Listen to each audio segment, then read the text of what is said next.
Hi everyone, welcome back to the channel and to another episode of Retro Read-Through. Hope you're all doing well. So today I thought we'd go back and take a look at another old copy of White Dwarf. We've not done one of these for a while, and with Warhammer the Old World potentially coming next year, maybe even late this year, I thought it'd be fun to go back and look at White Dwarf 250. The reason we're looking at this one is this was the issue that focused on the 6th edition of Warhammer Fantasy Battle. There was a brand new starter set out.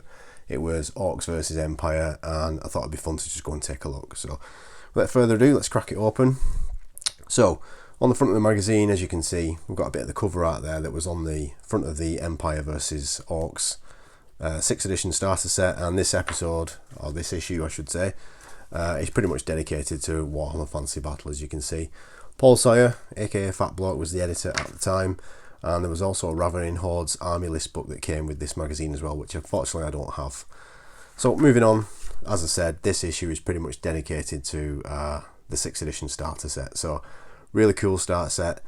The price, £50. So £50 for a brand new starter set and £25 for a hardback rulebook. Now, you're not going to get that anymore, are you? You'd be lucky if you get the hardback rulebook for £50, never mind the starter set. But times change. I know there's inflation and stuff like that, but obviously things have just got more expensive, which is a bit of a shame. But anyway, you can see some of the other prices there as well.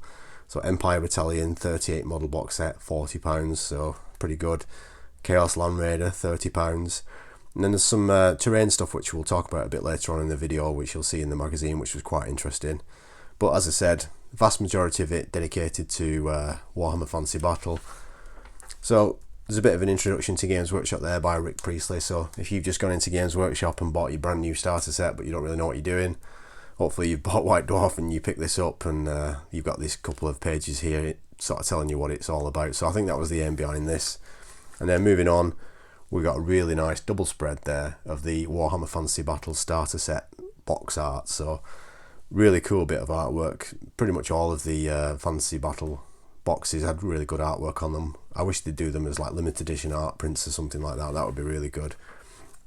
And then an introduction on what the new version of 6th edition is all about. So I'm not going to get into the details and the who's and how's of whether 6th edition was good or not, but I think one of the major changes was they moved the magic phase to just after the movement phase, and it was all dice based rather than card based. But yeah, it was different. It was pretty good, or it was pretty bad depending on your individual viewpoint, but it was a really nice starter set, to be honest with you.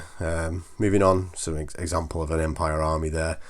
Got to say, a fully painted up Empire army with all the banners and the various different units always look really good. So in the box, obviously Empire versus Orcs. You've got Orc Arrow Boys, Empire Spearmen there. So you got 35 Orc Warriors, 38 Empire Soldiers, an Orc Warboss on a boar, Empire General on a Warhorse, and there was an Orc Chariot and a Great Cannon as well. You can see the Great Cannon and the Orc Chariot there, which interestingly they flipped around for this shot, probably just to fit it on the page. But nice start set. You've got a mini rulebook in there as well, and some, I think that was card terrain, or it could have been plastic terrain, I'm not 100% sure. But very nice starter set. And then we've got a feature on the Orcs. So some nicely painted examples, some Orcs and some Goblins there as well. Moving on. Now this is the interesting part of the magazine. So got a bit of a basic old world map there, but it was a rough guide to the Warhammer world. So if you were new to fantasy, there's tons of info here on the fantasy world, the Warhammer Old World, with loads of nice artwork as well. This is just fun to read through. I've had a read through this before I made the video, and it is really good. This is the kind of stuff you'd want to see in White Dwarf, and hopefully with the Old World we're going to see more stuff like this awesome artwork. Look at that map, really nice. So moving on, there's a section on each of the various races with a nice map showing the various regions and some bits and information about all the various forces you can collect. So we've got Bretonnia there. Then we've got the Empire, so we've got like Altdorf, Middenheim, Nuln, various regions of the Empire, and some information on Sigmar and the Realm of Man and stuff like that. Very interesting. Lustria, so you've got Lizardmen, and then we've got Orcs and Goblins. There's no map because it's Orcs and Goblins and they just go and fight where they want. And then Realm of the High Elves, so Ulthuan, or Ulthuan, depending on how you want to say it, but information on the High Elves, war against the Dwarves. We've got the Dark Elves, Naggaroth, Dwarves, so we've got World's Edge Mountains and the various dwarf strongholds and stuff like that, and then the dwarf realms, stuff like all the different things. And then on to Chaos, So information on Chaos, again no map. And then we've got the Wood Elves, Forest of Lorien map there, various information on the Wood Elves and various regions of the Wood Elves domain. And we've got the Undead, map of the Land of the Dead there. Shame there's not much Tomb King's information in this one, but Skaven, so loads of information on Skaven with some really nice artwork as well. No map for the Skaven, but I think in a separate White Dwarf magazine, I forget which one it was, they did give away a free tunnel map. So it was Tunnels of the Skaven, that was really cool. And then a bit of an advertisement for the Warhammer Regiment sets, Empire Soldiers, Knights, and we've got Night Goblins, Orc Warriors, Chaos Warriors, Skeleton Warriors, Zombies, and Skaven Clan Rats. Try and find some of these boxes now, they're quite rare and quite expensive. And then we've got a list of Warhammer independent stockists across the world, various different countries. And then we've got the Empire Battalion, so £40 Empire Battalion, you get everything in the box there. Bargain at that price, but maybe not then, but it does seem very cheap now, doesn't it? And then information on the Empire by Alessio Cavatore, old school legend there, and some nice artwork. And as I said, when you see an Empire army painted up on the tabletop, it always looks impressive. Skipping through this bit, and then we've got various painted examples of the Empire again, some banners, Hellblaster. Yeah, very nice looking army. Information on collecting an Empire army there, again with some really nice artwork. And then we've got an example roster sheet, or part of an example roster sheet anyway, by Jim Butler, 2,000 points, and they have an army just arrayed there. Always looks good, especially when they photograph it like this with terrain and various bits and, you know, flocked base and stuff like that. So moving away from Fantasy Battle for a while, Warhammer World Open Day, 26th November. Tickets will be on sale at Games Day 2000. Not had a Games Day for a while, have we? Grand Tournament 2001. And then we've got various UK Games Workshop stores, Warhammer World, Hamleys. I think they just started selling GW stuff in Hamleys at the time. Yeah, so they're obviously pushing that. That must be a fairly recent thing at this particular time. And then stuff that you can find in Games Workshop stores and things like that, like Games Night, Veterans Night.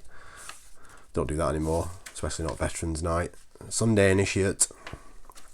And then Warhammer, the game of Fantasy Battle. So 7th of October 2000, that's when they released the new 6th edition. So you got a free Warhammer Old World map when you bought the new Warhammer box game or the new Warhammer rulebook.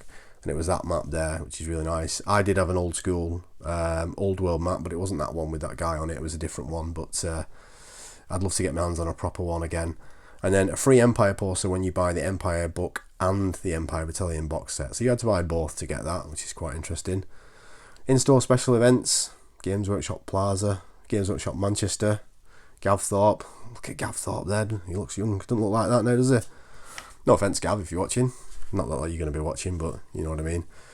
Yeah, interesting. Warhammer, again, introduction games to Warhammer Fantasy Battle, participation game, and then we've got an event there, Battle for Blackfire Pass, Sunday the 28th of October. And then we've got hobby section. Look at that old picture of the website there. That's proper old school website there. And then some information on painting up an Orc Warrior to... Well, presumably this will be like battle ready by today's, you know, standard of videos that they do with the old school paints before they change the names. Elf Flesh, Blood Red, Bestial Brown, Chaos Black, Chain Mail, and Goblin Green. The sacred colour, Goblin Green. It's got Goblin Green base there as well. So face and arms with Goblin Green and the base. Interesting, but very cool indeed.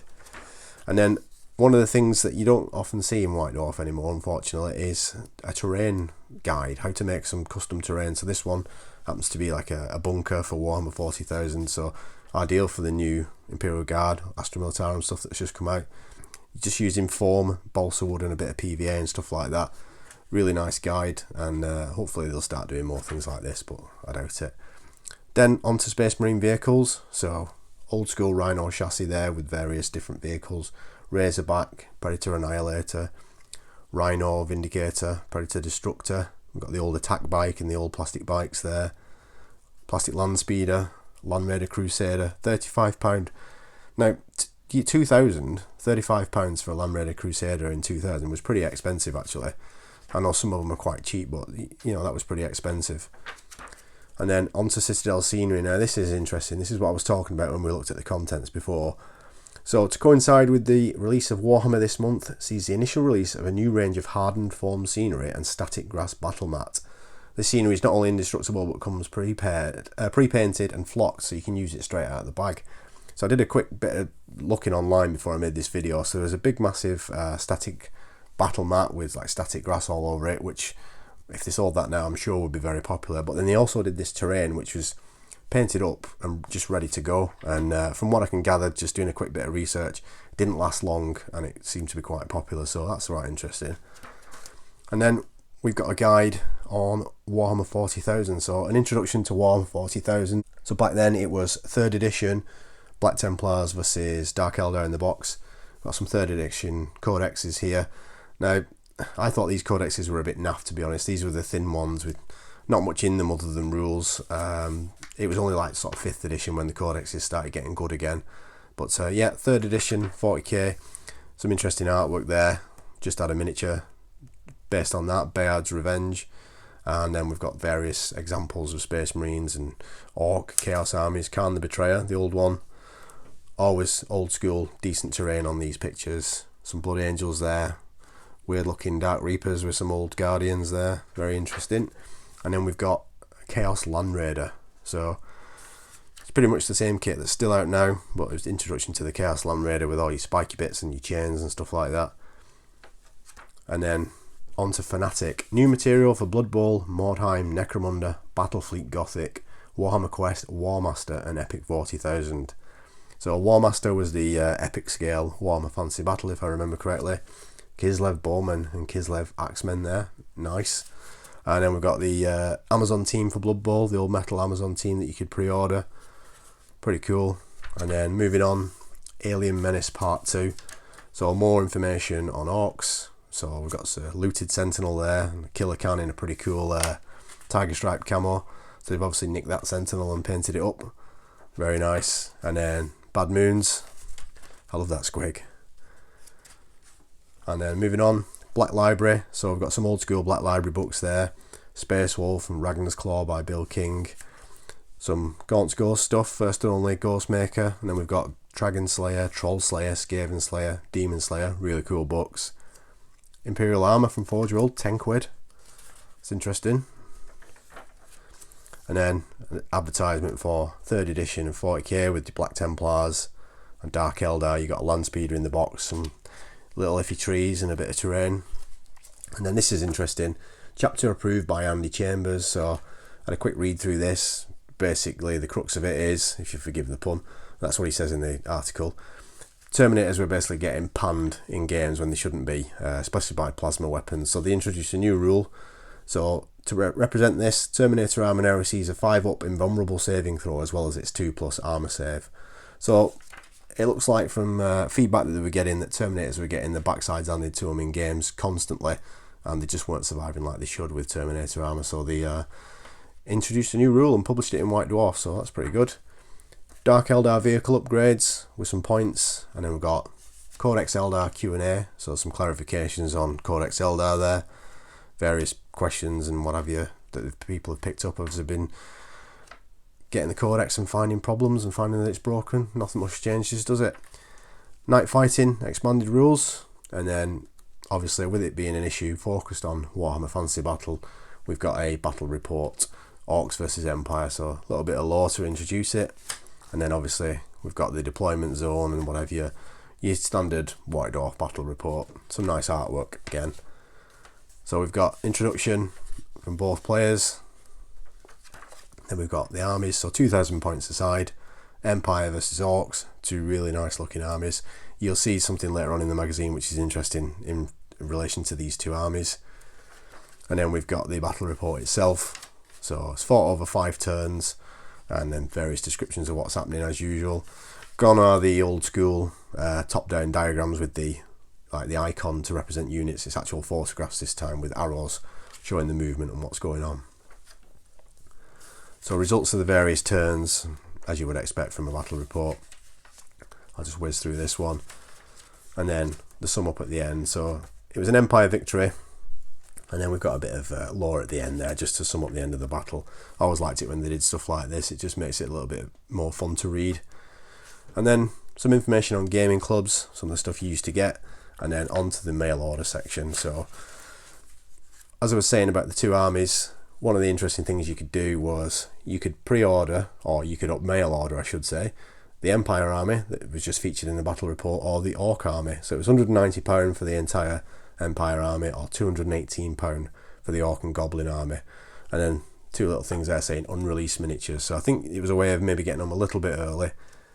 Starter set that's featured on the cover of this magazine. So Orcs versus Empire, everything you get in the box set there, £50. War Master book just randomly there with the Warhammer Fantasy stuff. I'm not sure why they've put that there. I'm pretty sure they should have put the rule book there, £25. I think that might be a mistake. I think that should be the hardback rulebook that accompanied this, but what do I know. And then onto the mail order section. So they don't show bare metal miniatures anymore in the mail order section. Everything's shown painted up to get you to order it because it looks good. Empire Hellblaster volley gun. So if you read the battle report, if you've got this magazine, you'll know that that did some work. Empire Battalion, £40. Goblin Spear Chucker, £6. Black Orc Command, Black Orcs. Orc Warboss on a Wyvern, £18. That's pretty cheap. And then moving on, Citadel modelling tools. Look at some of these. Terrain cutter, model saw, clippers and sculpting tool. That's interesting because if you just bear with me a second, I've still got those clippers. I'll just throw it. And I've still got that sculpting tool as well. So yeah, that's interesting. I don't use them for cutting miniatures off sprues anymore, by the way. I just use them for chopping sprues up when I need to, when I need a bit of plastic. Citadel spray cans. Skull White, Chaos Black and Matte Varnish in 400ml, but look at these. Goblin Green, Bolt Gun Metal, Tin Bits, Bubonic Brown, Dark Angels Green, Camo Green and Bestial Brown, £4 per can. It's only 250ml, so they were smaller cans, but Tin Bits in a can. And Goblin Green as well, how good would that be if we could get that now? Old School Paint Station there, £15. Chaos Land Raider, Games Workshop website there. And then moving on, some information on Inferno, the Citadel Journal, and Warhammer monthly subscriptions. So it's like the ancestor to Warhammer Plus, I guess. More stuff on mail order, and then you've got your list of all the various things you can buy. So Warhammer 40,000, the 3rd edition box game, £50. The rulebook's £25, so same price as the fantasy one that's just come out. Salamander's Tactical Squad box set. That's interesting because it's Codex Armageddon there, £4, and I think that was the first time we actually saw some rules for Salamanders. Imperial Guard Steel Legion Sentinel box set, £10. Two Commissar Yarriks there, so maybe that was the old one and the new one. Steel Legion Lieutenants, £4 each.